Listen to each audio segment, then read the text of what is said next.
Bonsoir et bienvenue à cet événement de Tou Bishvat. Les fruits à cette table, cette belle table. On remercie Madame Marciano d'avoir passé la journée de vendredi et cette journée de dimanche pour préparer tout cela. Tout ceci n'est qu'une excuse pour dire quelques paroles de Torah. Ce cours, pour ceux qui s'en rappellent, a été donné un soir de Tou Bishvat en 2018.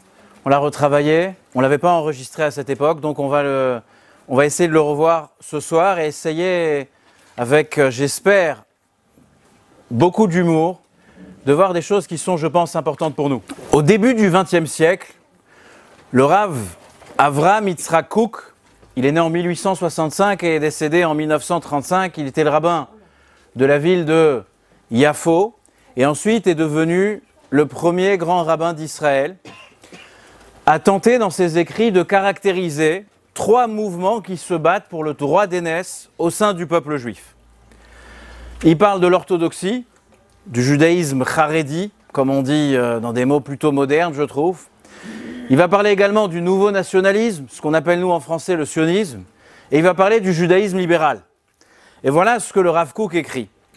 Ces trois mouvements ont une quête spirituelle qui leur est propre et représentent une force positive. Le mouvement orthodoxe tente de représenter la tradition religieuse classique. Ce mouvement porte l'étendard, dit le Rav Kook, de la sainteté, argumente avec courage, jalousie et amertume pour se battre pour la Torah et les mitzvot. Le second groupe, c'est celui qui se bat pour la résurrection d'Israël sur sa terre natale, travaille pour concrétiser ses aspirations après cette période d'exil que nous connaissons, période longue et amère, afin de retrouver sa terre natale. Le troisième groupe apporte à la communauté les idéaux humanistes universels. Elle s'introduit dans la division nationale et exige le contenu, le sens humain des Lumières, la culture et la morale des Lumières. Ces mots sont issus de la plume d'un rabbin de premier plan et pour moi, elles suscitent plusieurs interrogations. Il n'expose pas, le Rav Kook n'expose pas le judaïsme orthodoxe comme la continuité évidente de l'existence de notre tradition, mais plutôt comme un mouvement qui engage des pourparlers avec d'autres mouvements modernes. Selon le Rav Kook, on ne doit pas considérer la mouvance orthodoxe au sein du peuple juif comme l'expression exhaustive et unique du judaïsme, de manière à ce que tout est dans le judaïsme orthodoxe et il n'y a rien d'autre en dehors de cela, mais plutôt de lui accorder une place, certes centrale, mais partielle à l'intérieur d'un plan incluant toutes les parties. Bon, je rappelle une partie du jeu ce soir. Plus vous êtes proche de moi, plus je vous entends. Et voilà ce que le Rav Kook écrit. Ouvrez vos cœurs et vos oreilles. Le saint, la nation, l'humain sont les trois composantes indispensables qui existent en chaque être. De cette manière, il résume trois forces qui évoluent à l'intérieur du peuple juif tout entier. Ce que j'appelle moi l'orthodoxie, le sionisme et le judaïsme libéral, ou libéral tout court. Et selon lui, le véritable débat s'instaure pour lui, le Rav Kook, entre le sionisme et le judaïsme orthodoxe. Pour lui, c'est les deux seules entités qui possèdent de véritables éléments nécessaires à la nation juive. J'ai toujours été étonné de ces idées avancées pour plusieurs raisons. Tout d'abord, comment on doit considérer le juif orthodoxe, comment on doit considérer l'orthodoxie? Le judaïsme libéral ou réformé est plus simple à cerner. Il est moins compliqué, donc plus simple. Mon propos ce soir, c'est pas de venir argumenter pour l'un ou pour l'autre, démonter ou détruire chacun des points qui sont avancés par les uns et par les autres, mais c'est d'essayer d'apporter une certaine lumière à tout cela. Bon, vous savez que j'ai accès à Internet comme tout le monde. Et donc je me suis renseigné un petit peu. Apparu au siècle des Lumières, le judaïsme libéral, ça me fait toujours rire cette association, mais bon, peu importe, judaïsme libéral, pense que la tradition juive s'est formée au cours des siècles. Et donc en fait, le judaïsme d'aujourd'hui est le résultat d'une évolution qui doit prôner une adaptation au temps moderne et doit, je cite, pris quelques notes quand même, prendre compte des progrès de la conscience moderne et de la civilisation. Le judaïsme libéral affirme que la loi, même si elle est d'inspiration divine, est exprimée par la bouche d'êtres humains et que cette expression était déjà une interprétation. Il faut s'attacher à la sainteté de l'esprit plus qu'à celle de la lettre. Les juifs libéraux apportent des modifications à leurs pratiques en réinterprétant leur héritage selon leur conscience moderne. Le judaïsme libéral tente d'établir une harmonie entre la sagesse du passé et les réalités du présent. Very nice, très joli. Le reste est trempé de la même encre, mais je vous évite tout le reste. Vous connaissez cette blague, mais que personne ne se vexe ce soir. Vous êtes invité à un mariage. Comment dire si c'est un mariage orthodoxe, un mariage libéral, ou encore une autre mouvance au sein du judaïsme, que Dieu me prête force à exprimer le titre de cette mouvance, un judaïsme reconstructionniste. Ça existe, regardez sur Wikipédia. Alors la blague dit la chose suivante. Dans un mariage orthodoxe, c'est la mère de la mariée qui est enceinte. Dans un mariage réformé, dans un mariage conservatif, c'est la mariée qui est enceinte. Dans un mariage libéral, c'est le rabbin qui est enceinte. Et dans un mariage reconstructionniste, on va y arriver, c'est les deux mariés qui sont enceintes. Vous connaissez cette histoire que j'ai racontée à Kippour dernier, l'histoire de 3 personnes qui vantent. Alors, n'y voyez aucune moquerie, c'est un mot d'humour, qui se vantent du temple réformé qu'ils fréquentent. Et la première des 3 personnes dit la chose suivante. Nous, le jour de Kippour, pour intéresser un maximum de juifs à venir à la prière, on pose un très très beau buffet. Le jour de Kippour, très beau buffet avec des sushis, avec un buffet japonais. Comme ça, on est dans l'air du temps. Le second lui dit, vous n'êtes pas du tout dans l'air du temps. Nous, chaque fidèle, à sa place, il a un iPad sur lequel il peut suivre tous les offices, les comprendre dans toutes les langues. Le troisième dit, vous n'avez rien compris. Nous, on est véritablement dans l'air du temps. À la porte de la synagogue, il y a une pancarte qui dit « Closed for the holidays », fermé pour les fêtes. Maintenant, comment considérer le judaïsme orthodoxe? La littérature, les historiens, les philosophes, les sociologues ont versé tant et tant d'encre à ce sujet. On va les laisser pendant 1 minute les poser la question suivante. Est-ce l'orthodoxie est une réaction à la situation moderne des Juifs? Est-ce que c'est l'une des forces en action de notre peuple? Est-ce que l'orthodoxie, le monde Haredi, est le porte-parole d'une époque révolue? Est-elle un interlocuteur? Est-ce que cette mouvance est un interlocuteur à notre époque?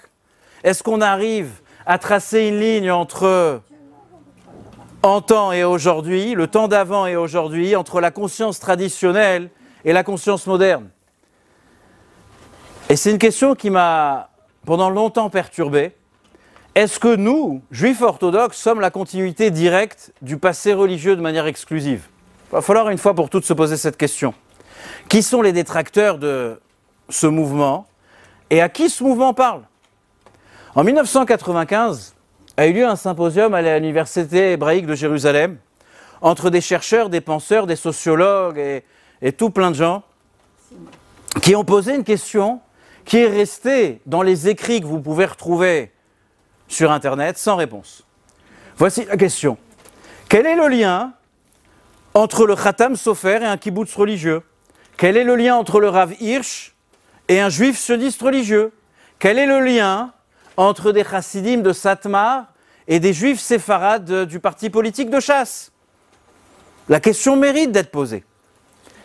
Pour beaucoup, le judaïsme orthodoxe est avant tout une réaction aux altérations, aux changements extérieurs. Il n'y a pas de développement immanent dans cette réalité.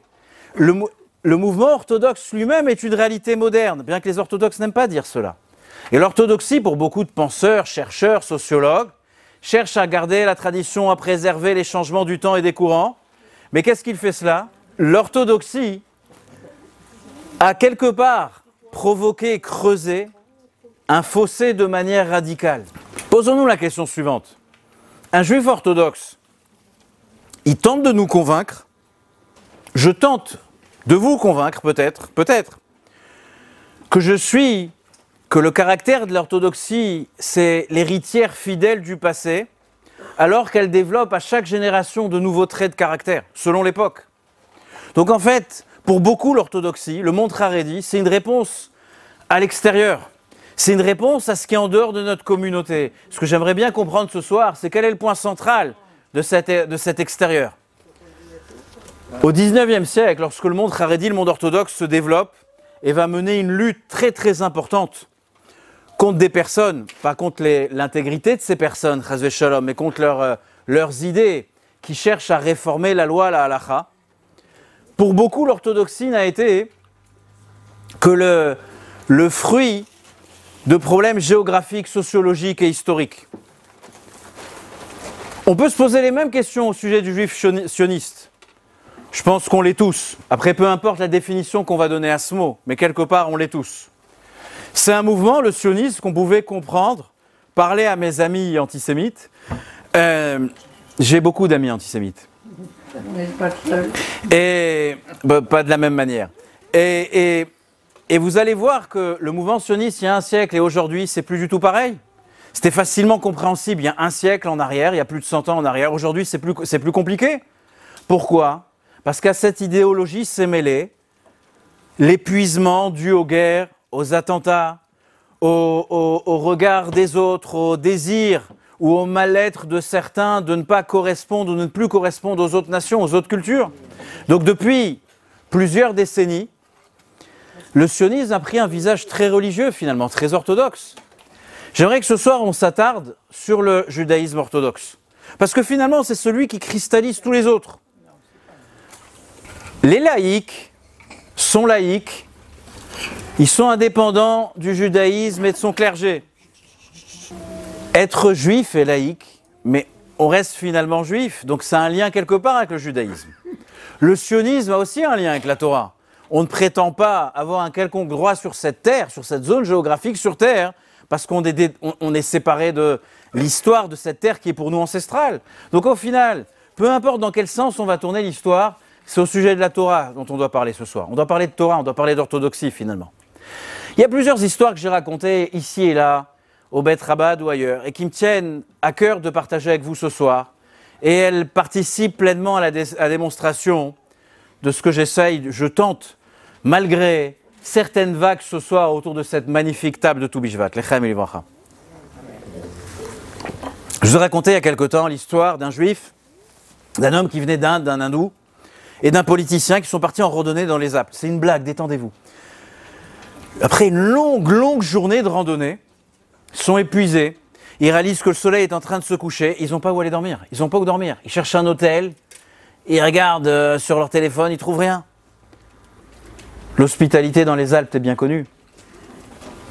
Alors ils trouvent une maison et ils s'arrêtent chez un fermier dans les Alpes. Ils tapent à la porte avec l'insolence du désespoir. Ils demandent à la personne qui habite, écoutez, on n'a pas où dormir, on est étrangers, notre juif, notre hindou et notre politicien. On vous demande l'hospitalité de dormir ne serait-ce qu'une nuit. Demain, au lever du soleil, on partira. Lui dit bien sûr, aucun problème. J'allais dire Baruch Haba. Vous êtes les bienvenus, venez dormir. Mais j'ai qu'une chambre et dans la chambre, il n'y a que 2 lits. Le 3e devra dormir dans la grange. Bon, le juif, imbu de sa condition, et il va aller dormir dans la grange? Non. Politicien, l'homme politique, il ne peut pas. Donc, notre homme originaire d'Inde, il dit, c'est moi qui vais aller dormir dans la grange. Le juif et le politicien mettent leur pyjama, s'allongent, s'endorment. 10 minutes plus tard, on tape à la porte. Et l'hindou vient et dit, écoutez, pour moi, il est impossible de dormir dans cette grange. Il y a une vache. C'est sacré. Merci. C'est sacré. Je ne peux pas dormir. Alors le juif se lève. Et il dit, écoutez, c'est moi qui vais aller. Je vais me donner de ma personne, je vais aller dormir là-bas. Donc l'hindou et le politicien, Aouda, ils se remettent, chacun il se met en pyjama, il retourne au lit. 10 minutes plus tard, le juif, il tape à la porte. Quelqu'un tape à la porte, on ouvre la porte. Il dit, pourquoi, qu'est-ce qui se passe? Il lui dit, écoutez, dans cette grange, il y a un cochon. Moi, j'ai pas le droit de dormir là-bas. Alors l'homme politique se dit, écoutez, bon, bah c'est à mon tour. L'homme politique va dans la grange. Là, le juif et l'hindou se disent, c'est bon, c'est fini, ça s'arrête là. Ils se mettent en pyjama, ils s'endorment. 10 minutes plus tard, il y a le cochon et la vache qui tapent à la porte. Notre pays est plongé, j'allais dire comme d'habitude, dans une crise politique. Je me suis rappelé ce matin j'ai écouté l'un de mes maîtres qui racontait l'histoire suivante, mais je pense que j'ai déjà partagé avec vous. Donald Trump, lorsqu'il était en campagne, avant les élections, avant le moment d'être élu président des États-Unis, il était en Floride. Et vous savez qu'en Floride, les élections, les campagnes des hommes politiques se passent dans les maisons de retraite. Donc, il va dans une maison de retraite avec tout son staff. Et là-bas, il rencontre une dame qui est âgée de 96 ans. NDLR, Zbarkla.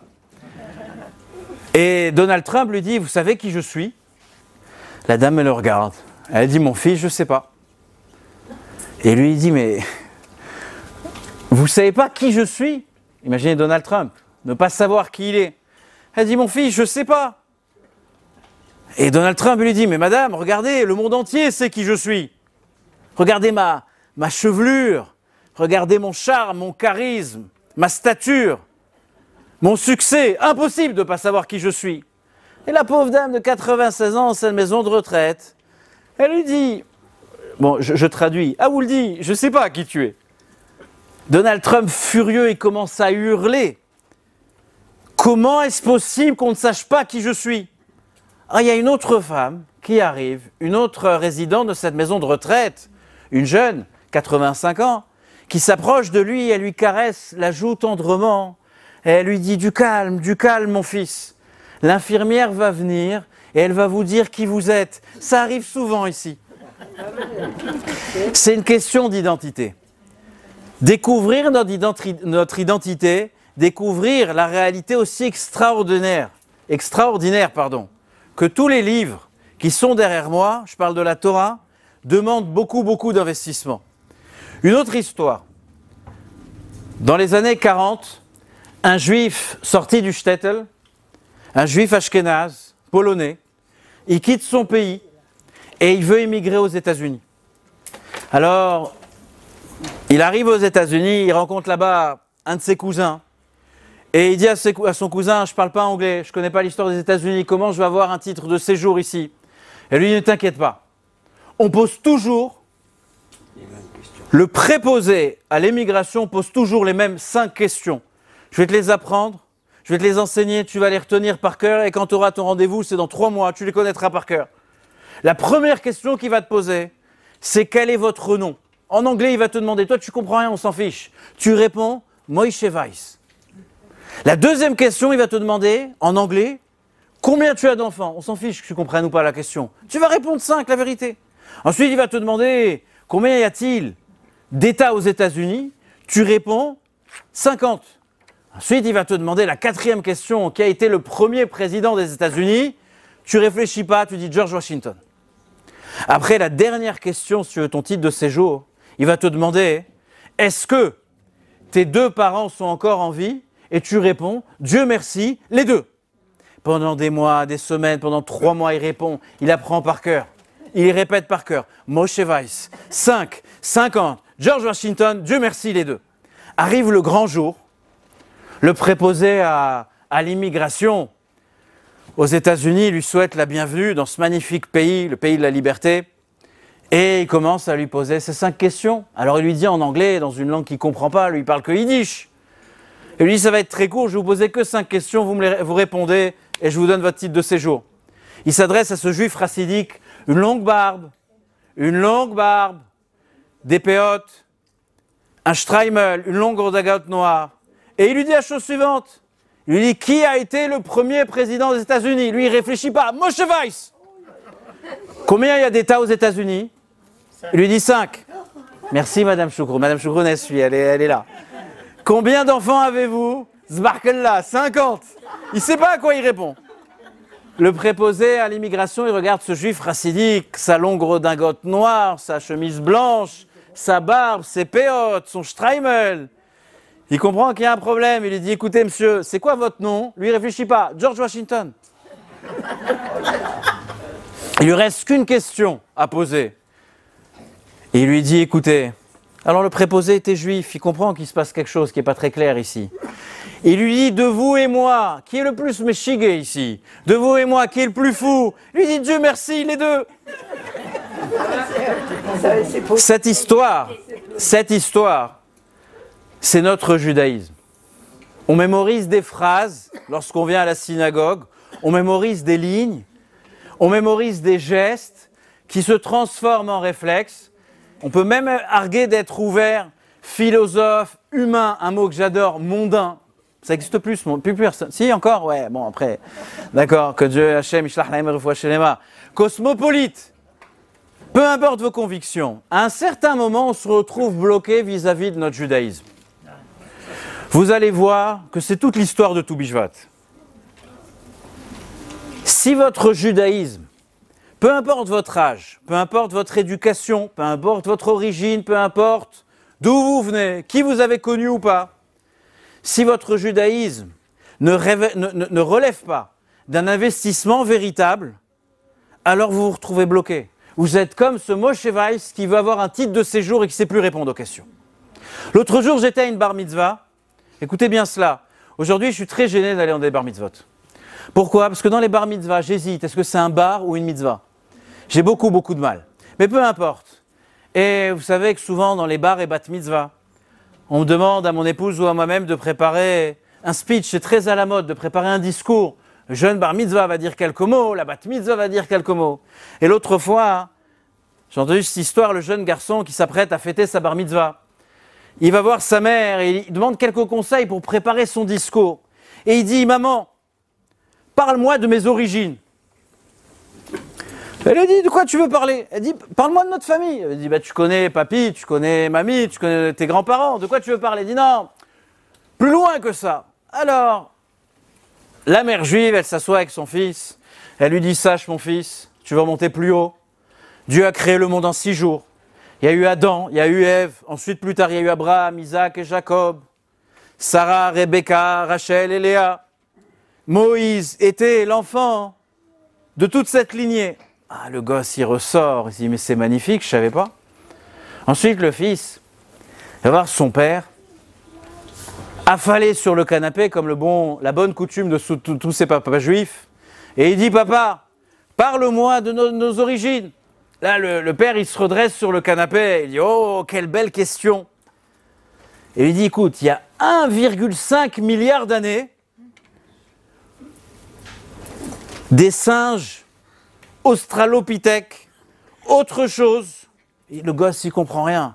Des primates, une explosion de gaz et de bactéries, le gosse, il s'angoisse, miskin.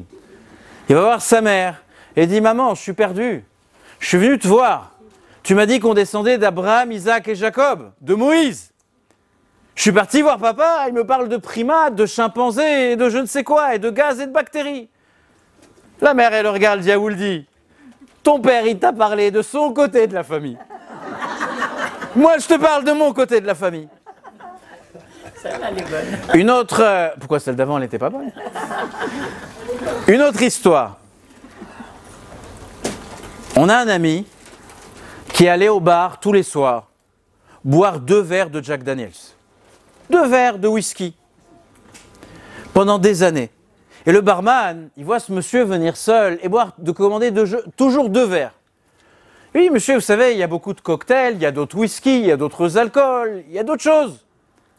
Et lui, écoutez, j'avais un ami, on buvait toujours ensemble du Jack Daniels. Cet ami est décédé. Et à sa mémoire, tous les soirs, je bois 2 verres de Jack Daniels. Et ça continue pendant 10 ans. Et au bout de 10 ans, notre ami, il arrive au bar et il commande qu'un verre. Alors le barman, qui connaît son histoire, il lui dit, qu'est-ce qui arrive? Qu'est-ce qui se passe? Il lui dit, écoutez, moi j'ai arrêté de boire. Pourquoi je vous raconte toutes ces histoires? Bien évidemment, c'est un grand plaisir pour moi de vous faire rire. Parce que dans nos vies, et encore une fois, peu importe notre âge, on rencontre ce qui s'appelle le déni. La crainte de découvrir, la crainte de méditer, la crainte de comprendre le cœur du sujet. On remet toujours cela à plus tard et on estime qu'on est toujours capable de découvrir plus tard, de manière plus positive. Ce soir, à cette table, on est à la table de Toubishvat, il y a quelques bières pour la Seora à l'orge, un peu de vin pour Boré Peria Geffen, pour la bracha du Geffen. Certains savent boire pour eux-mêmes, et d'autres savent dire l'Echaim, boire pour l'autre, célébrer l'autre, célébrer la joie. Le sujet de Toubishvat, l'âme de Toubishvat, et de quitter sa position de spectateur, de visiteur, et de prendre place à bord du train du judaïsme. Tou Bishvat, dans la tradition chassidique, telle qu'elle a été interprétée, je ne vais pas dire avec brio, parce que le mot serait réducteur, dans des écrits du Rabbi de Lubavitch, c'est une invitation à découvrir la profondeur, le sens, la complexité de notre tradition. Et certaines fois, on est mal à l'aise vis-à-vis de cela, on est incapable de souhaiter à soi-même le chaim à la vie et à l'autre à la vie. Donc en fait, on aimerait changer le reste du monde, réformer notre tradition, alors que notre tradition est une grande invitation à découvrir le sublime. Moi je trouve, vous connaissant la chaleur juive, l'enthousiasme juif, la passion juive, la sophistication juive, que chaque mot de Torah est capable de transformer chaque chose en une réalité passionnante et envoûtante. Ça, c'est mon sentiment à moi. Et dans le judaïsme, et moi qui est très curieux, il y a différents courants. Mais il ne faut pas oublier, pour ceux qui ont quelques notions de yiddish ou de culture ashkénaze, qu'il existe, et même dans le monde séfarade, ça existe avec d'autres mots, il existe seulement 3 catégories de juifs. Le shlumiel, le shlimazal et le nunnik. Le shlumizel, c'est qui? C'est celui qui renverse la soupe sur le shlimazal. Et le nunnik, il cherche à savoir à quel goût était la soupe. Lorsque, et c'est toute l'âme de ce Beth Rabat, c'est toute l'âme de cette synagogue, lorsqu'on vit un judaïsme ouvert, accueillant, joyeux, intrigant, on découvre la force qui est capable de nous unir tous ensemble. Ce qu'il faut ce soir, c'est de se laisser, c'est aussi un Rosh Hashanah ce soir, c'est Rosh Hashanah Leilanot. C'est le nouvel an des arbres. Et l'arbre est l'être humain. Cet être qui se doit de donner des fruits. Encore une fois, l'âge sur le passeport n'a aucune importance. Et pour comprendre un tant soit peu notre tradition, il faut s'adonner à cette tâche qui s'appelle l'Imoud Torah, qui s'appelle l'étude de la Torah. Fournir des efforts, fournir du temps à étudier la Torah. Comprendre la structure de la Torah. Très rapidement. Moïse nous a donné ce que j'ai ici, Chamisha Chumshe Torah, les 5 livres de la Torah. Il nous a donné également, ce que beaucoup oublient, volontairement ou pas, une grille de lecture. Ce n'est pas, je vais vexer Spinoza ce soir, mais Moïse nous a donné une grille de lecture. Ce n'est pas un livre de chevet qui se lit d'un bout à l'autre. Il y a des problèmes de syntaxe, de grammaire, d'orthographe, d'ordre chronologique. Mais dès lors qu'on accepte que Moïse nous a donné, lorsqu'il est descendu du Sinaï, une grille de lecture spécifique à ce livre, il nous donne le pouvoir de déchiffrer le texte. Moïse descend avec ce qui s'appelle Torah Sheba'al Peh, avec la Torah orale, qui sera transmise de génération en génération.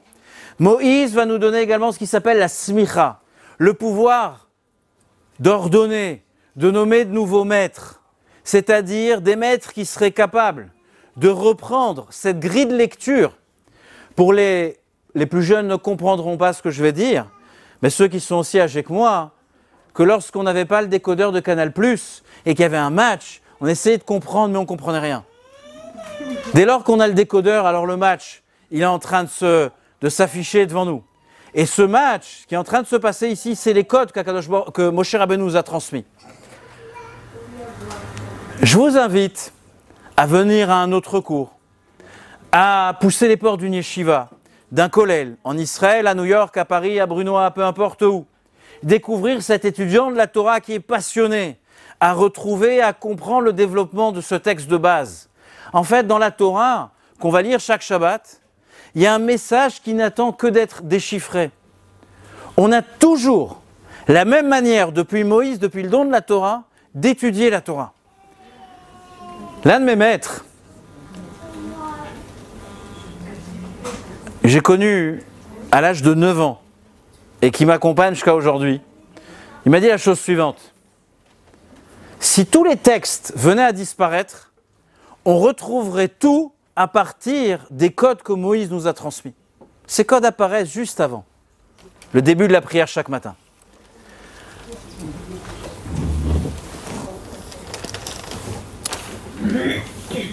J'ai l'impression que dans d'autres mouvements du judaïsme, on ne veut pas accepter cette idée que je viens de vous expliquer, ou on ne la connaît pas, alors on râle, on se plaint. Moi, ça ne m'étonne pas, parce que râler et se plaindre est une vieille coutume juive. Le juif, il a mal au ventre, il a mal à la tête, il a mal au cœur. Vous savez que les juifs, vous savez, je l'ai répété cela. Il y a une étude scientifique qui a dit que les juifs sont plus sensibles à des problèmes cardiaques que d'autres. Pourquoi? Parce qu'à force de garder la foi dans son cœur, le cœur commence à s'affaiblir. On mettait un peu la foi sur le... Je suis gaucher. On mettait un peu la foi sur le bras pour mettre les téphilines, sur la tête, la main pour mettre une tzedaka, la main pour embrasser la mezouza, faire toutes les mitzvot. Alors, ça serait plus simple. Et un juif, finalement, peu importe là où il se trouve, que ce soit dans les bouchons dans Paris, que ce soit en vacances, que ce soit sa belle-mère, que ce soit sa femme, il veut la divorcer, il va la divorcer, il est presque divorcé, elle veut le tuer, elle va la tuer, peu importe, il se plaint. J'ai un ami qui m'a raconté cela. Il m'a raconté comme ça, il m'a dit qu'un homme a appelé un jour, un mari a appelé son rabbin. Il lui a dit, Rav, ma femme veut m'empoisonner. Ça n'arrive pas tous les jours. J'ai trouvé du poison dans le thé qu'elle m'a servi ce matin. Le Rav, il dit, c'est pas possible. Passez-moi tout de suite votre femme. Il parle à l'épouse pendant 4 heures. Après, le mari reprend le combiné. Ça existe encore, ces images combinées?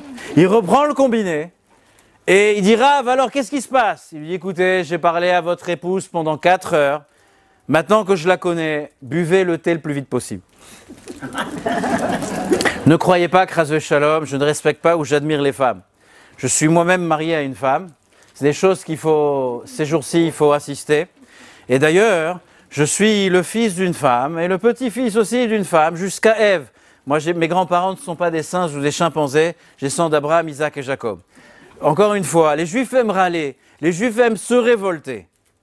Alors, venez, on va résumer ce qu'on a dit sur le titre de l'affiche. Je vais redevenir rabbin maintenant. Les Juifs qui aiment se révoltent contre les rabbins, ils deviennent laïcs. Ceux qui se rebellent contre les contraintes, ils deviennent des Juifs libéraux. Ceux qui se rebellent contre les ghettos, ils deviennent des Juifs sionistes. D'ailleurs, c'est difficile d'être juif. On n'est pas là pour faire la publicité à quiconque, mais notre vice-président a un très bon restaurant italien. J'y étais la semaine dernière, restaurant kasher, j'allais pas dire glad, c'est halavi. Et il y avait le serveur qui était là, et toutes les 5 minutes, il venait me voir et me dit, Rav, tout va bien, tout va bien, tout va bien. La 3e fois, je lui dis, peut-être il est psy, peut-être il peut m'aider, j'ai des problèmes dans ma vie, peut-être je peux m'ouvrir à lui. Les Juifs ont peur. D'ailleurs, il y a un autre problème. J'adore les Juifs, je suis moi-même juif. Mais dans l'avion, j'ai du mal. Dans l'avion, c'est dur. J'ai pas de problème avec les Juifs. Mon père est juif, ma mère est juive, et ce depuis Abraham, Isaac et Jacob. D'ailleurs, je suis même marié avec une fille juive et mes enfants sont juifs. Pourquoi j'ai un problème avec les Juifs dans l'avion? Parce qu'ils ne s'assoient jamais. Les Juifs ne s'assoient pas. Quand j'étais jeune élève à la Yeshiva, je suis parti à 16 ou 17 ans à New York, j'étais élève à New York, j'étais très jeune. Il y avait une compagnie qui s'appelait Tower Air. Vous vous rappelez de cette compagnie? Tower Air, la Rahma, Zichrona Livracha. Bon, que Dieu a bien fait de l'emporter. Et vous savez, quand l'avion il atterrissait à Tel Aviv, le pilote il annonçait la chose suivante. Il dit à ceux qui sont debout, Hanouka Sameach, à ceux qui sont encore assis, Joyeux Noël. À l'aéroport, je suis parti à Montréal il y a quelque temps pour donner quelques conférences et je regardais autour de moi. Ceux qui arrivent 4 heures avant le vol, avec très peu de bagages et qui lisent des magazines dont même le titre vous ne connaissez pas, sont des gens qui ne sont pas juifs. Ceux qui arrivent à la dernière minute avec des bagages, on dirait que c'est Yetziat Mitzrayim, la sortie d'Égypte, vous n'avez pas besoin de les regarder, vous savez qu'ils sont juifs. Ils s'assoient dans l'avion et ceux qui touchent comme ça, qui sont mjnoun à toucher le compartiment à bagages sans cesse, vous savez qu'ils sont juifs ces gens-là. Et dès que l'hôtesse de l'air, Skina, elle leur fait la remarque, il faut maintenant s'asseoir, l'avion il a besoin de décoller. Dès que le voyant s'arrête, le premier qui se lève, c'est un juif. Pourquoi? Parce qu'il doit sortir à manger, sa nourriture. Le vol, il dure 8 heures. Mange un sandwich, il te sort un repas. L'avion entier, il peut participer avec ce que sa femme, sa mère, sa belle-mère, elle lui a préparé. Et lorsque l'hôtesse de l'air, elle vient lui dire « Monsieur, il y a des turbulences, il faut vous asseoir », le monsieur, il regarde sa femme, vous savez ce qu'il lui dit? « T'as vu celle-là, c'est une antisémite. » Les juifs sont agités, c'est une réalité, je ne peux rien faire. Bon, les juifs, je parle des hommes, parce que les femmes juives ne boivent pas. Vous savez pourquoi elles ne boivent pas d'alcool, les femmes juives? Parce qu'elles ne souhaitent pas qu'aucune substance puisse interférer avec leur angoisse. Il ne faut pas qu'on puisse gêner cette angoisse. Les juifs sont agités, qu'ils soient laïcs, religieux, sionistes, libéraux ou orthodoxes. Impossible pour nous de nous détendre. Il est très difficile de détendre un juif. Un juif cherche et il cherche encore. Et il a du mal à trouver. Encore une fois, ne vous trompez pas, j'aime les juifs, je suis moi-même juif, de parents juifs et d'enfants juifs. Mais regardons la vérité en face. Vous êtes juif. La plupart des psychanalystes sont juifs, il y a bien une raison, la plupart des thérapeutes sont juifs. Le père de la psychanalyse s'appelait Reb Shloime Freud. Écoutez bien ce que je vais dire, retenez-le, prenez des notes. Moi je connais que 3 types de personnes. Je connais le névrosé, je connais le psychotique et je connais le psychiatre. Le névrosé construit des châteaux dans les nuages, le psychotique y habite et le psychiatre il encaisse le loyer des deux. Et je peux vous assurer que les loyers ces jours-ci sont très très élevés. Je vais bientôt finir, vous inquiétez pas, il y a un moment où ça s'arrête. Vous savez ce qui perturbe les juifs depuis la nuit des temps, depuis des siècles? Peu importe quel juif on parle. Il est laïque, il est orthodoxe. Moi j'ai entendu d'un rav, d'un chaliar du Rabbi Anis, qui racontait l'histoire suivante. Il était à une bar mitzvah. Et comme tout juif, comme tout chaliar Lubavitch, il y avait un juif qui était assis à côté de lui à la synagogue. Lui dit, monsieur, vous voulez mettre les téphilines? Monsieur lui regarde, chef de sa condition. Non. Bon, il respecte. Monsieur, vous voulez mettre les téphilines? Non. Mais un non. Il sort de la bar mitzvah finie, il retrouve le monsieur sur le trottoir devant la synagogue. Et il dit, monsieur, vous voulez mettre les téphilines? Non, mais je vais vous expliquer pourquoi. Pourquoi vous voulez pas mettre les téphilines? Ils sont maintenant en dehors de la synagogue. Il dit, parce que moi je suis un juif laïque. Il dit, vous pouvez pas me le dire il y a 1 heure? Je lui dis, non, mais il y a 1 heure on était à la synagogue. La synagogue c'est la maison de Dieu, je pouvais pas le dire là-bas. Donc peu importe de quel juif on parle, il est laïque, il est orthodoxe, il est sioniste, il est libéral. Le seul problème qu'il a, c'est l'antisémitisme. Là où on va, ce qu'on entend, on parle d'antisémitisme. Que Dieu me pardonne, c'est une erreur. Ceux qui se réclament laïcs, ils disent on l'a évacué le problème, on n'est plus les juifs qu'on déteste, on est d'autres juifs. Ceux d'autres, ils se disent on nous déteste alors, on va devenir sionistes. Et d'autres se disent peut-être ce sont nos rites qui posent problème, alors réformons nos rites. Ensuite, il y a le dernier juif qui arrive, il dit la Torah elle est éternelle, elle est intemporelle, donc il va falloir rester, c'est le juif orthodoxe, il va falloir rester dans notre attitude. Une précision très très importante, on parle d'idées, on n'attaque jamais l'intégrité physique ou morale d'une personne, chacun a le droit de comprendre, de vivre, de percevoir les choses telles qu'il l'entend. On n'a pas le droit de détester un être humain pour ses opinions.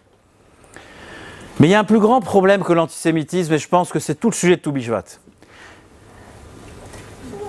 C'est la haine de soi. Beaucoup trop de juifs se détestent en tant que juifs. Ils ne s'aiment pas. Le Rav, il est décédé aujourd'hui, je pense, il y a quelques années, 2-3 ans en arrière. Il était docteur, et Rav Tversky, un très très grand psychiatre, qui a aidé des dizaines, des centaines de personnes.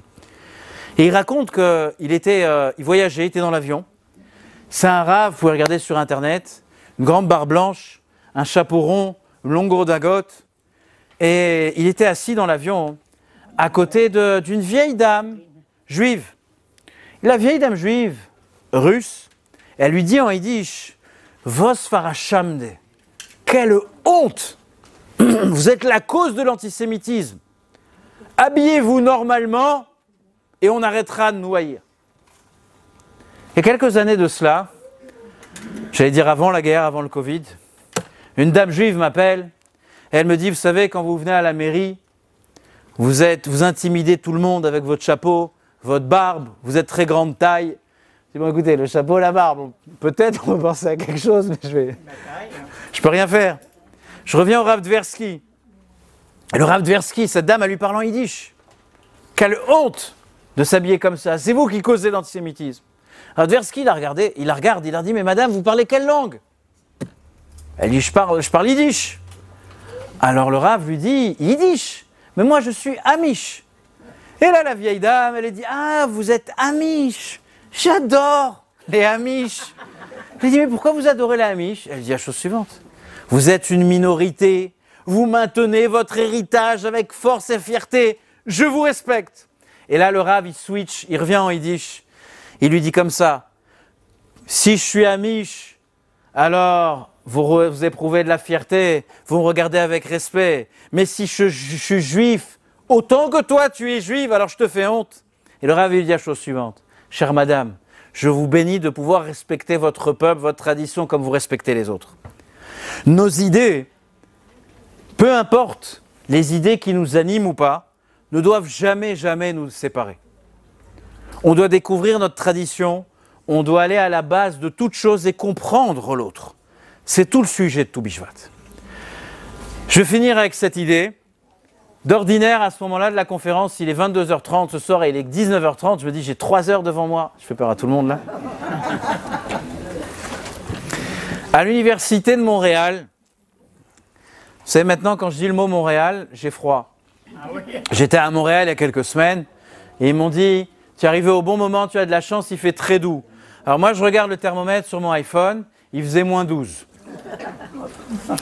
Donc, à la fin des années 50, un débat entre le professeur Arnold Toynbee et le docteur Jacob Herzog.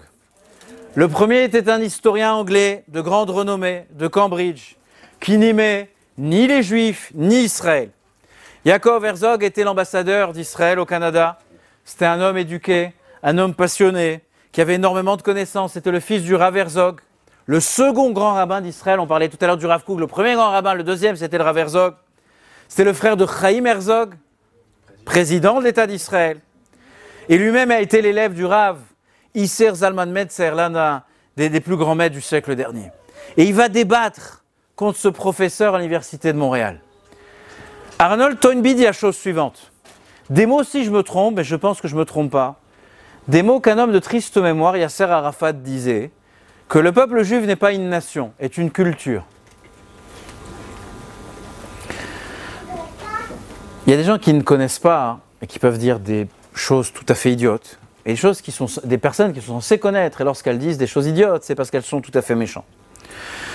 Et Herzog demande à Toynbee, il lui dit, mais pourquoi vous dites ça? Il dit, parce que sur la Terre, sur la planète, vous trouvez des juifs russes, des juifs italiens, des juifs marocains, des juifs algériens, des juifs français. Les juifs appartiennent à toutes les nations du monde. Vous êtes une culture, vous êtes une religion, vous n'avez pas de patrie, vous n'êtes pas une nation. Il y a des juifs australiens, des juifs anglais, il y a des juifs américains. Herzog lui dit, mais alors c'est quoi une nation? Quelle est la définition d'une nation? Donnez-moi un exemple. Toynbee lui dit la chose suivante. Les Italiens sont une nation. Les Grecs sont une nation. Mais les Juifs se trouvent sur toute la terre. Des moutons de Nouvelle-Zélande. Il y a des Juifs en Nouvelle-Zélande. Vous allez de l'autre côté de la planète, vous trouvez des Juifs. C'est pas une nation, c'est une culture. Herzog lui dit la chose suivante. Imaginez-vous un avion avec quelques passagers à bord de cet avion. C'est une fiction. Le programme de vol de cet avion comporte quelques escales. Tout d'abord, l'avion atterrit à Athènes, en Grèce. Un vieil homme sort de l'appareil. Il est accueilli bien évidemment par une personne au sol. Et le monsieur au sol lui demande « Quel est votre nom ?» Il lui dit avec beaucoup de fierté et d'orgueil « Je m'appelle Socrate. » Le type avec le blouson fluorescent là, pardon, gilet jaune, c'est devenu une expression parisienne, avec le gilet jaune, il lui dit « Qu'est-ce qui vous amène à Athènes ?»« Qu'est-ce qui m'amène à Athènes ? C'est ma ville, c'est ma culture, c'est mon pays, vous ne me connaissez pas ? Dégagez d'ici, amenez-moi à l'Acropole. » Il dit « Monsieur, pas de problème, 20 €, je peux vous faire rentrer à l'Acropole, et le chemin avec le taxi, ça prend c'est 7 €. Je ne comprends pas de quoi il lui parle. Emmenez-moi voir Zeus. Il dit, écoutez, monsieur Zeus, n'existe plus. Mes enfants, quand ils étaient à Paris, ils étaient au parc Astérix. Mais aujourd'hui, on est fidèle de l'église grecque orthodoxe. Je dis, qu'est-ce que c'est l'église grecque orthodoxe? Grecque orthodoxe, pardon. Il dit, mais la pensée, la philosophie grecque. Il dit, mais je ne sais pas de quoi vous parlez. Il y a des facultés, il y a des universités, on étudie là-bas très certainement la philosophie. Et il dit, mais la langue, on ne la parle plus. Il dit, bon, peut-être quelques professeurs. Il lui dit, mais dans les cafés, de quoi parle-t-on dans les cafés? Il dit, dans les cafés, cher monsieur, on parle de l'iPhone 14, l'iPhone 14 Pro, le Pro Max, pas Pro Max, de Facebook, d'Instagram, de TikTok, de TikTok, je ne sais pas. Il lui dit, mais comment se porte l'Empire grec? Il lui dit, l'Empire? Il dit, déjà la Grèce, je ne suis pas sûr que c'est un pays, on fait partie de l'Union européenne, on a une économie, on ne sait pas si elle existe.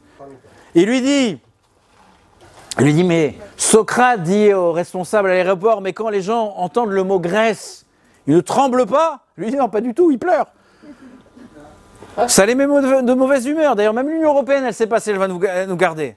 Il dit, mais pourquoi vous ne parlez pas le grec ancien? Il dit, monsieur, ça y est, laissez-moi tranquille. Socrate, il dit, monsieur, ramenez-moi à l'avion, ce n'est pas mon pays ici.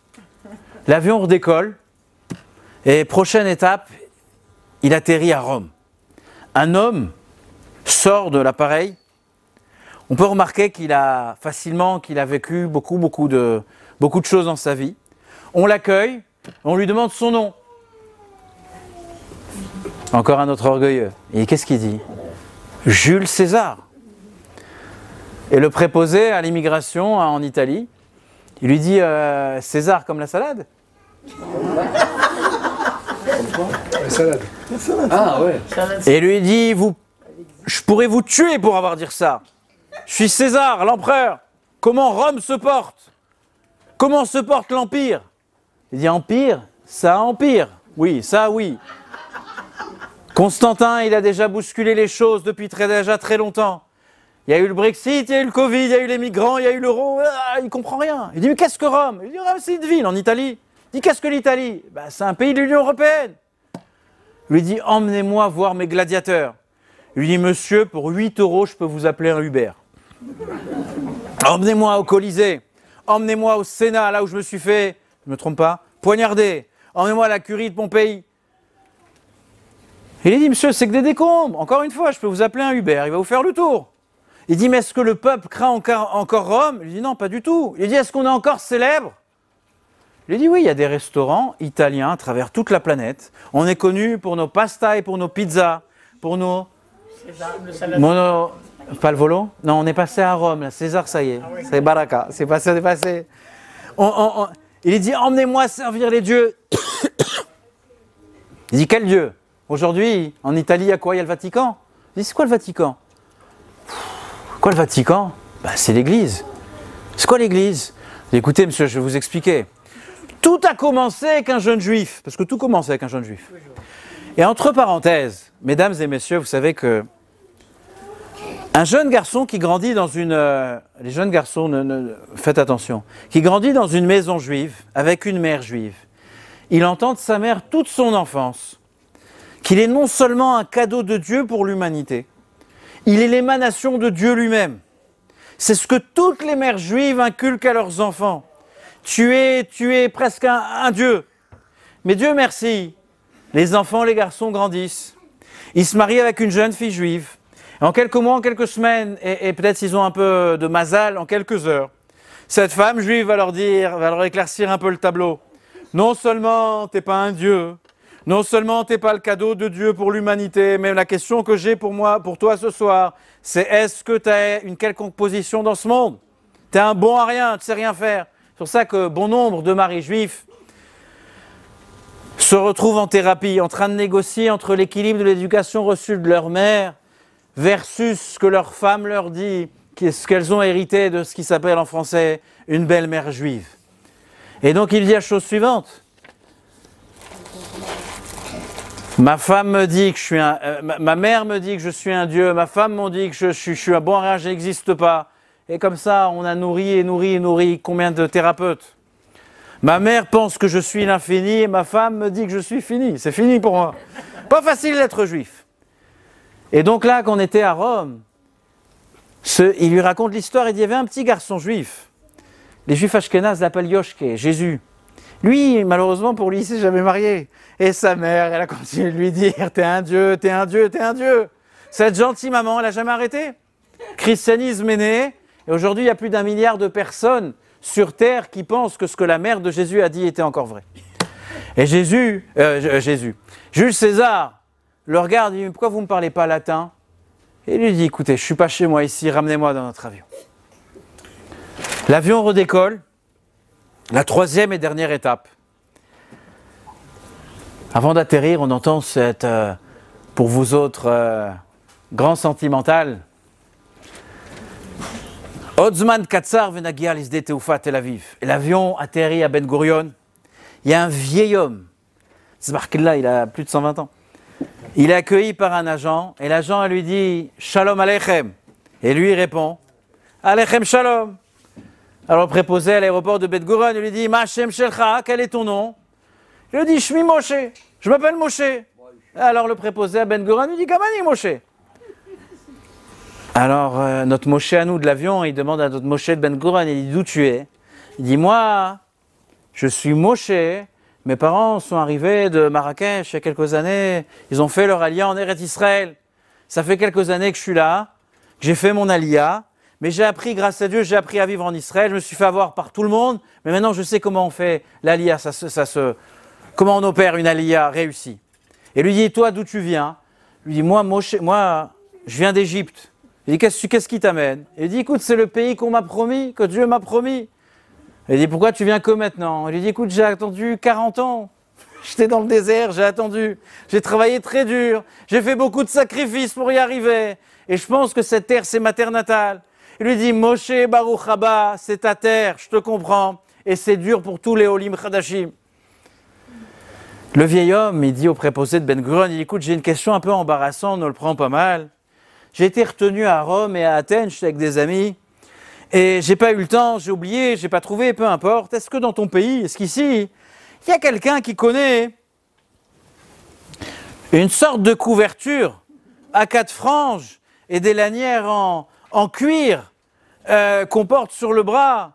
Et Moshe de l'aéroport, il lui dit, quelques insolences, tu me parles comme ça, tu crois que tu es le seul qui sait c'est quoi des talit et des tefilines?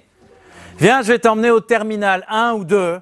Là-bas, il y a un bête rabat, tu vas te faire agresser par des jeunes Lubavitch qui vont de gré ou de force t'obliger à mettre les tefilines. Moshe lui dit, Metsuyan, magnifique. Il lui dit, écoute, ça fait quelques millénaires que j'ai pas mangé. Moi, vous savez, il dit, Moshe, je viens du paradis. Et au paradis, on sert que de la mlouhiya, que les Tunisiens me pardonnent. J'ai pas mangé une nourriture normale. Il y a quelque chose à manger dans ton pays. Il lui dit, qu'est-ce qu'il y a à manger? Les Juifs, ils font que manger. Juste à Ben Gurion, il y a 90 restaurants. Il lui dit, mais tu sais, nous, on a une cuisine très spéciale, on appelle ça kasher. Il dit, mais tu te moques de moi? À l'aéroport en Israël, il y a kasher, il y a glad kasher, il y a semi-kasher, il y a presque glad kasher, il y a kosher style, il y a kosher parvé, kosher bassari, kosher halavi. Il y a badatz c'est d'acharidit, il y a de la cuisine française kasher, thaïlandaise kasher, chinois kasher, il y a tout kasher. Et notre Moshe préposé de l'aéroport, il avance avec notre Moshe Rabbeinu. Et il lève la main et il embrasse la mezouza. Lui, qu'est-ce que tu fais? Lui, tu te moques de moi? Lui, écoute, je t'avertis. Il y a approximativement 3000 ans, on avait un maître qui s'appelait Moïse, notre maître, Moshe Rabbeinu. Il nous a transmis la parole de Dieu, il nous a transmis la halakha, la Torah écrite et la Torah orale. On n'a jamais bougé depuis. Et il nous a demandé d'écrire des parchemins à la porte de nos chambres, à la porte de nos maisons, à la porte de nos bureaux. À chaque fois qu'on entre, à chaque fois qu'on sort, on embrasse la mezouza. Laisse-moi, ça me fait plaisir, je vais te faire visiter Israël. Il marche. Vous avez compris maintenant de qui on parle. Moshe Rabbeinu, il entend des enfants chanter. Il dit, qu'est-ce qui se passe ici? Il dit, écoute, je vais te faire rentrer. Il rentre dans une classe d'école. Il voit des enfants de 5-6 ans, des garçons et des filles, en train d'étudier le Chumash. Qu'est-ce qu'ils sont en train de dire? Vaïdaber Hachem el Moshe les morts. Et Dieu parla à Moïse en disant, Moshe Rabbeinu, il se met à pleurer. En observant ce spectacle, 3000 ans plus tard, de jeunes garçons et de jeunes filles qui se passionnent, qui vivent, qui s'imaginent, qui se transportent dans le passé, qui se transportent dans le futur du judaïsme, comme j'expliquais Shabbat dernier, en répétant toujours cette même phrase. Vaïdaber Hachem el Moshe les morts. Je reviens à Montréal maintenant. Ça va, vous n'avez pas le... Vous n'avez pas de jet lag? On voit, bah, oh Hachem, gratos, vous avez vu. Docteur Herzog, il se retourne vers son détracteur et lui dit, Docteur Toynbee, si Socrate et Jules César arrivent en Grèce ou à Rome aujourd'hui, qu'est-ce qu'ils vont découvrir? Ni la même langue, ni la même culture, ni la même valeur, ni le même Dieu, ni la même croyance, ni la même tradition, ni la même philosophie. La seule chose qui reste, c'est la zone géographique sur un atlas. La Grèce se trouve là, l'Italie se trouve là. Et pourtant, vous appelez ça la Grèce. Enfin, j'ai rien ni contre les Grecs, ni contre l'Italie. Moïse revient en Israël aujourd'hui, il va découvrir la même langue. Il va découvrir la même tradition, il va découvrir le même Dieu. Il va découvrir comment dans la sève qui nous a transmis, on a été capable, avec les outils, la méthodologie qu'on appelle Torah chez BLP, de redécouvrir. Et j'aimerais citer une phrase du Talmud. Tout ce qu'un élève viendra interpréter, tout a été déjà donné à Moshe au Sinaï. Les mêmes tzitzit, le même loulav, le même chauffard, le même Shabbat, le même judaïsme qui s'actualise dans le présent sans jamais renier le passé. Le docteur Herzog dit à Toynbee, lui dit, avec tous ces arguments, nous ne sommes pas une nation. C'est quoi une nation? Toynbee aussi, en autant antisémite qu'il était, il a accepté.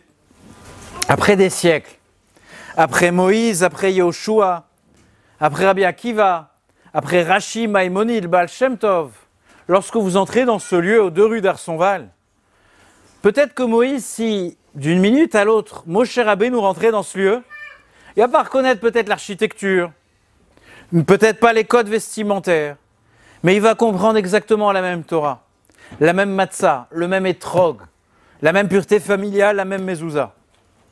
Tous ces livres de Torah qui nous habitent ne seront pas pour lui une révolution, quelque chose de tout à fait nouveau, mais le développement fidèle de sa pensée. C'est toujours le même kidouche. Peut-être les ingrédients du kidouche ont changé, mais l'harmonie est différente. Reprenons un peu d'histoire. Promis, je vais m'arrêter bientôt. Les Égyptiens, les Assyriens, les Babyloniens, les Grecs, les Perses, les Romains, on arrive à, dans un mois, jour pour jour, on est à Purim. Dans 2 mois, jour pour jour, on est à Pessah. Leurs grandes armées, leurs grands empires, leurs prouesses militaires et technologiques, leurs monuments. Qu'est-ce qu'on a, nous, face à ça? Rien. Maintenant, petite question. Où se trouve Jules César? Oh, ne me répétez pas la salade, il va se vexer. Où se trouve Socrate, Pharaon, Nabucodonosor, Vespasien, Adrien, Sainte-Rérive, Goebbels, Himmler, Hitler, Staline? Ils sont passés où? Ils sont où tous ces gens? Cimetière. Non, c'est pas vrai.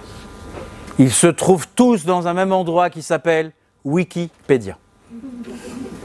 Vous avez accès à Internet, vous regarderez après.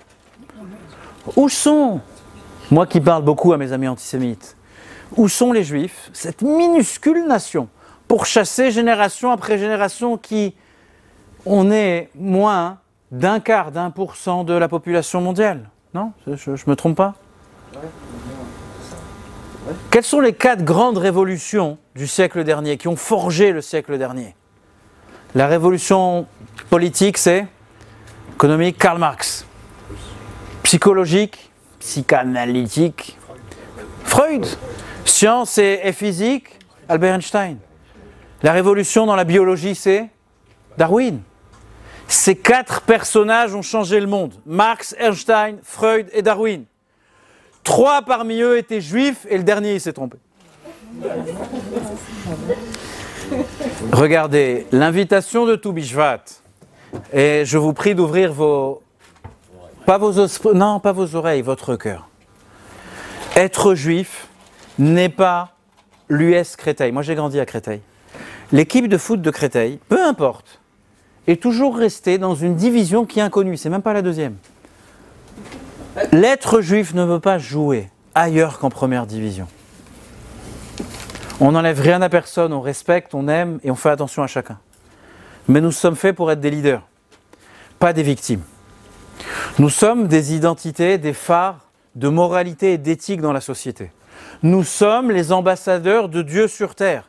Nous sommes là pour apporter chaleur, apporter amour et paix depuis la révélation du Sinaï qu'on fêtera Shabbat prochain dans notre Kaïla partie ici au Beth Rabad.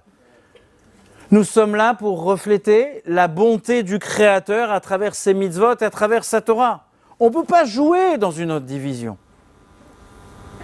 On ne peut pas se laisser un vendredi d'hiver, je parle à nos mères, à nos sœurs, à nos épouses, un vendredi d'hiver de rater la minute où on peut allumer cette lumière de Shabbat. On n'a pas le droit de la rater. Pourquoi ? Parce que cette lumière, elle apporte chaleur. On a l'impression, chacun d'entre nous a l'impression que nous sommes insignifiants. Et donc, si j'allume pas, je mets une pièce à la tzedaka, je viens en cours, je viens pas au cours, je viens à la tfila, je viens pas à la tfila, je viens à l'allumage public, je viens pas.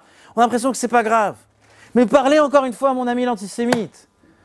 Il va vous dire la chose suivante. Vous représentez beaucoup moins qu'1% de la population, mais bobo, le bruit que vous êtes en train de faire dans le monde.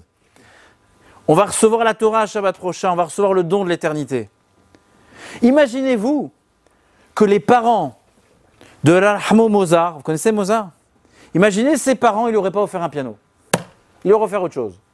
Une glace, un pull, il aurait acheté les dernières Nike qui sont sorties. D'accord ? Il n'aurait pas offert de piano. Qu'est-ce qui serait passé ?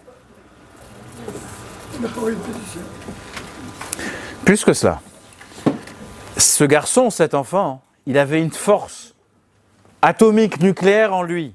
Si elle ne passait pas dans le piano pour apporter ce qu'elle a apporté à l'humanité, cette force, elle aurait été destructrice.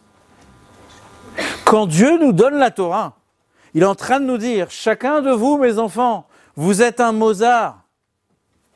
Pas la peine de demander à votre mère qui vous êtes. C'est moi qui vous le dis, vous êtes un Mozart, avec une force incroyable, avec une énergie divine. Cette partition, c'est la partition de votre vie.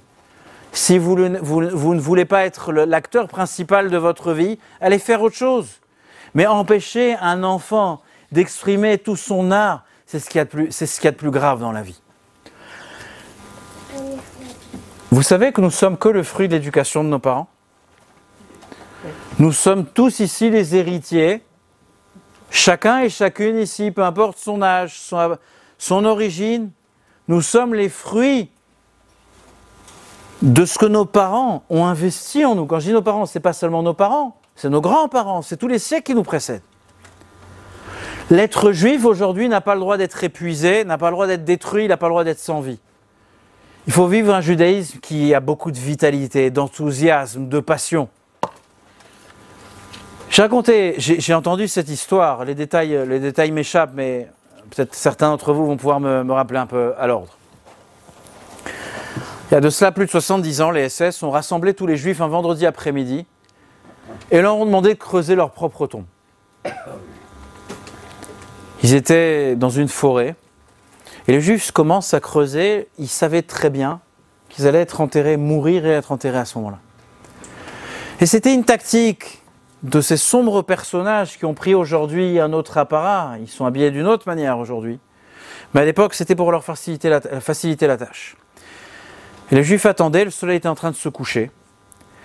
Et vous savez que les nazis ne voulaient pas seulement détruire notre corps, ils voulaient détruire notre esprit. Ils voulaient nous gêner d'être juifs. Et l'un de ces nombreux juifs qui étaient là, il dit la chose suivante, il dit on est vendredi, en fin de journée. Écoutez le courage. C'est de l'absurde en fait, ça appartient à l'absurde. On est en train de creuser notre propre tombe, mais on sait quel va être notre destin là dans les minutes qui suivent. Une dernière fois, chantez avec moi Shalom Aleichem. Chantez, on est vendredi soir, chantez avec moi ce chant qui nous a accompagnés, comme j'ai expliqué ce Shabbat dernier, qui nous a accompagnés dans notre passé. Et là, le miracle a lieu. En 2-3 minutes, les centaines de Juifs qui l'entourent commencent à chanter Shalom Aleichem. Une scène irréelle. Des centaines de Juifs en train de creuser leur tombe, qui savent que d'un instant à l'autre, ils vont être fusillés et mourir ici au milieu d'une forêt. Le monde entier les a oubliés, le monde entier les a reniés, mais eux, ils chantent Shalom Aleichem. Les seuls témoins qui vont survivre vont dire que cette symphonie, c'était une symphonie qui pouvait sortir que du paradis. Les SS comprennent qu'il y a trop d'esprits juifs présents. Ils se mettent à hurler, à demander le silence. Mais vous savez que lorsqu'on n'a plus rien à perdre, alors on n'a plus rien à perdre. Il n'y a pas un juif qui s'arrête. Dans leur cœur, ces juifs pensaient à ces tables de Shabbat, avec leurs femmes, leurs enfants, leurs parents, eux-mêmes étant enfants. Cette nappe blanche couvrant la table de Shabbat, ces bougies de Shabbat, que nos épouses, nos filles et nos mères allument chaque Shabbat. Le papa de la famille étant le roi, la maman, la reine, et les enfants, les princes et princesses, habillés de leurs plus beaux habits. Et dans ce moment virtuel de semi-paradis sur terre d'une famille juive célébrant Shabbat, finalement ils ont quitté leur corps pour arriver dans une autre dimension. Malheureusement, ils ont presque tous été assassinés. 2 juifs ont échappé, se sont sauvés dans la forêt. Ils ont rejoint les partisans ukrainiens qui se sont mis à lutter contre les nazis. Et je me suis dit la chose suivante en écoutant cette histoire. On ne peut pas rester indifférent à cette histoire. Ce Shalom Aleichem, ce n'est pas n'importe quel Shalom Aleichem. On a une responsabilité qui est somme toute simple. Personne ne nous menace. Ces Juifs n'ont pas choisi leur destin, mais ils ont choisi une chose, de nous laisser en héritage ce pouvoir de régénération du judaïsme. L'amour de notre pratique, l'amour de nos mitzvot, l'amour de notre peuple et notre terre. Ce cours sera publié sur tous les réseaux sociaux, et que tout le monde sache. Alors on m'en veut beaucoup sur l'état physique ou mental de mon barbier, mais comme je le dis toujours, Dieu est mon barbier. On veut que du bien à tous les êtres humains sur cette terre. On ne souhaite que amour et paix sur cette terre. Nous sommes nous, on a consommé ce soir des fruits, on a récité des bénédictions, on a célébré cette fête de Tou Bishvat, parce que le plus beau fruit, c'est votre enfant. Vous êtes déjà vous l'enfant de quelqu'un d'autre, de vos parents. Ce fruit se doit d'être respecté, d'être récolté, d'avoir cette satisfaction. Et ce fruit se doit de planter une nouvelle graine qui vont être vos enfants, vos petits-enfants. Et des fois, ce n'est pas votre enfant biologique, mais c'est ce juif, jeune ou moins jeune, qu'on va rencontrer à la synagogue. Je n'ai pas le droit de faire la publicité, j'allais dire hyper cachère, mais on m'a dit qu'il ne faut pas faire de publicité. Dans le commerce cachère, personne qui fait la tête, personne qui a l'air dans la détresse. Elle a besoin d'un Shabbat Shalom, elle a besoin d'un sourire, elle a besoin d'un Shalom Aleichem, elle a besoin d'un mot de Torah, elle a besoin d'un moment d'étude et d'accomplissement des mitzvot. Et de cette manière, j'espère que vous comprenez et ressentez avec moi que le sujet de Tou Bishvat, c'est que peu importe notre âge, peu importe notre condition, on a cette responsabilité de planter de nouvelles graines. Que nous, à notre tour, on puisse faire en sorte que de magnifiques fruits puissent sortir et que Dieu lui-même, le créateur de toutes choses, puisse dire Shechianu vekiemanu veigianu lismanazé, que Dieu puisse avoir ce plaisir intense de se dire j'ai créé un monde magnifique, j'ai créé un sens moral à l'humanité, j'ai créé un sens éthique, je donne à mes enfants la Torah et je vois que mes enfants sont fiers de cette Torah. Alors la seule bénédiction avec laquelle je vais enfin finir, c'est que soyons fiers de notre Torah, soyons fiers de notre héritage et puissions nous donner des fruits et les fruits donner des fruits à tout ce que nous faisons. L'Echaim Livracha, merci beaucoup pour votre attention.